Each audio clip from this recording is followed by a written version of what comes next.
تو مشکل کام بھی ہو لیکن اللہ آسان کر دے تو وہ مشکل نہیں رہتا۔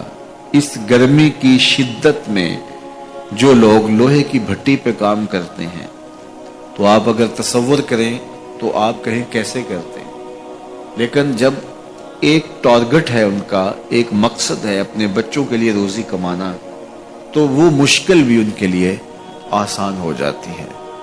تو ایک دنیاوی معاملہ ان کے لیے آسان ہوتا ہے جس کا صلہ 2000 روپیہ شام کو ملنا ہوتا ہے، تو وہ بھاگ بھاگ کے کام کر رہے ہوتے ہیں، تو وہاں جا کر کے لگتا ہے کہ یہ سارا دن یہاں کیسے کاٹتے ہیں، لیکن کاٹتے ہیں۔ تو وہ مشکل ان کے لیے نہیں رہتا چونکہ ان کا ایک ہدف ہوتا ہے۔ تو یار یہ ایک مقصد ہے ان کا دنیاوی، اور اس کے لیے مشکل آسان ہو جاتی ہے۔ مجھے یہ بتائیے، سویر سے لے کر کے دوپہر تک سکرین کے آگے بیٹھے رہنا کہ میں نے میچ دیکھنا ہے، تو 3 گھنٹے لوگ وہاں گزار دیتے ہیں۔ تو اگر مجھے شوق نہیں ہے تو میں کہتا ہوں یہ اکتا نہیں جاتے، لیکن ان سے پوچھیں تو وہ کہیں گے آپ بے ذوق ہیں، آپ کو اس ذوق اور اس لذت سے آشنائی نہیں۔ میچ میں کیا سرور ہوتا ہے، اور جب شاٹ لگتی ہے تو پھر کیا کیفیات قلب ہوتی ہیں، اور جب مطلوبہ ٹیم ہے وہ جیت کی طرف جا رہی ہوتی ہے تو پھر کیا سرور باطن ہوتا ہے۔ آپ اس لذت سے آشنائی نہیں ہے، اس سرور سے آشنائی نہیں ہے، تو آپ کو اوکھا لگتا ہے 3 گھنٹے بیٹھنا، لیکن ہم تو دھوپ میں کھڑے ہو کر کے گراؤنڈ میں بھی دیکھنا پڑے تو ہمارے لیے مشکل نہیں ہے۔ تو جس چیز کا شوق ہو جائے تو وہ چیز مشکل نہیں رہتی، وہ آسان ہو جاتی ہے۔ تو یار اگر میچ دیکھنے کا شوق ہو تو لائن میں لگ کے ٹکٹ لے لینا بھی آسان ہے، پھر کھڑے ہو کر کے ایک ٹانگ پہ سارا میچ دیکھنا بھی آسان ہے، اور اگر سجدوں کا شوق ہو جائے،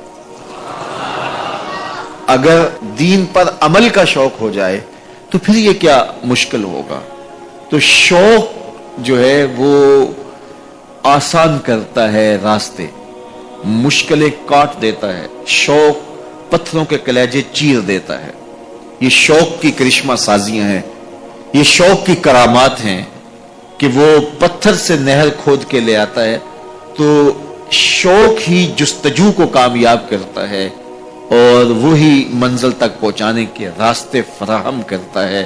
اقبال نے کہا تھا کہ عشق کی ایک جست نے کر دیا قصہ تمام، اس زمین و آسمان کو بے قرار سمجھا تھا تو سمجھا تھا زمین سے لے کر آسمان تک یہ سفر کیسے ہوگا، لیکن عشق نے ایک ہی چھلانگ لگائی اور آسمانوں سے اوپر چلا گیا۔ تو عشق کی جست پہاڑوں کے کلیجے بھی چیرتی ہے اور کوہ و غار کی زندگی بھی کاٹ لیتی ہے۔ تو محبتیں عجیب ہوتی ہیں۔ تو یار محبت تو کرکٹ سے ہو جائے تو وہ آپ کو 3 گھنٹے بٹھا دیتی ہے، اور اگر دین سے ہو جائے تو پھر تو کیا کہنے۔ میرا تعلق ایک دیہات سے ہے، اور مجھے اچھی طرح یاد ہے کہ والد گرامی مجھے انگلی سے لگا کر کے مسجد میں لے جایا کرتے تھے۔ تو بوڑھے بزرگ جو مسجد میں جانے سے قاصر تھے وہ گھروں میں بیٹھ کے قرآن پڑھتے ہوتے تھے، اور عموماً ظہر کے وقت بھی اور صبح کے وقت بھی گھروں سے قرآن پڑھنے کی آوازیں آیا کرتی تھی۔ آج گھروں سے پاپ میوزک کی صدائیں سننے کو تو ملیں گی، لیکن قرآن کے نغمے موقوف ہو گئے۔ یہی وجہ ہے کہ آج ہمارے گھروں سے برکت روٹ گئی ہے۔ دولت کی فراوانی کے باوجود، وسائل کی کثرت کے باوجود، اسباب آسودگی حاصل ہونے کے باوجود نہ آسودگی ہے، نہ سکون ہے، نہ طمانینت ہے، نہ برکت رہی، اس لیے کہ ہمارے گھروں سے قرآن رخصت ہو گیا۔ آج صبح اٹھ کے فیس بک کا چہرہ تو دیکھتے ہیں، لیکن قرآن کا نقشہ نہیں دیکھا جاتا۔ تو برکت کے قافلے گھروں سے رخصت ہو گئے اور گھر برکتوں اور رحمتوں سے خالی ہو گئے۔ آج بھی اگر ہم نے گھروں میں برکتوں کو واپس بلانا ہے، رحمتوں کو اپنے گھروں میں واپس لانا ہے، تو قرآن مجید کی تلاوت کو اپنے معمولات میں شامل کر لیجئے گا۔ پھر گھر میں آسیب کا سایہ نہیں ہوگا، ٹونا اور جادو نہیں ہوگا، پھر کسی بابے اور ملنگ کے پاس جا کر کے آپ کو اپنے مسائل نہیں بتانے پڑیں گے۔ آپ کے گھر میں قرآن ہے، سارے دکھوں کا علاج اسی مرشد کے پاس ہے۔ ساری مصیبتیں اور ساری مشکلیں اور سارے مصائب اسی قرآن کے دامن سے دور ہوتے ہیں اور اسی قرآن سے وابستگی سے گھر میں برکتیں اترتی ہیں. پھر آپ کو نہ آسیب، نہ جادو، نہ ٹونا اور نہ کسی نے کوئی بندش کی ہے، نہ کسی نے کوئی مسئلہ کیا ہے، کچھ نہیں ہوگا. آپ کے گھروں پہ رحمتوں کے سائے ہوں گے، اس لیے کہ آپ کے گھروں میں قرآن جب تلاوت ہوگی تو رحمتوں کے فرشتوں کا نزول ہوگا. تو جب رحمتوں کے فرشتے تمہارے گھر میں اتریں گے تو پھر کوئی مصیبت، کوئی پریشانی، کوئی بندش، کوئی دکھ آپ کے گھروں میں نہیں ہوگا. اس لیے قرآن مجید کی تلاوت کو اپنے معمولات زندگی میں شامل کیجئے. دیکھیے یہ رمضان المبارک کا مبارک مہینہ اکثر گھروں کے اندر قرآن مجید کی تلاوت کا معمول رہا، اور جو دن باقی ہیں ان ایام میں تلاوت کلام مجید کا معمول باقی رہے گا. تو اس کی برکتیں آپ اپنی آنکھوں سے دیکھ رہے ہیں. اور اگر یہ پورا سال ہمارے گھروں میں معمول باقی رہے، ہماری صبح کا آغاز ہی قرآن مجید کی تلاوت سے ہو، بیٹیاں بھی قرآن کھول کے صبح بیٹھ جائیں اور بیٹے بھی قرآن کھول کے بیٹھ جائیں، بوڑھے بھی قرآن کھول کے بیٹھ جائیں، جوان بھی قرآن کھول کے بیٹھ جائیں، تو مجھے بتائیے کہ کتنی رحمات اور کتنی برکات کا گھروں میں نزول ہوا. تو اس لیے اپنے گھروں میں قرآن مجید کی تلاوت کے معمول کو کبھی بھی ترک نہ کیجیے. چاہے روز کے 2 صفحے پڑھیے، قرآن مجید کی تلاوت کے معمول کو باقی رکھیے.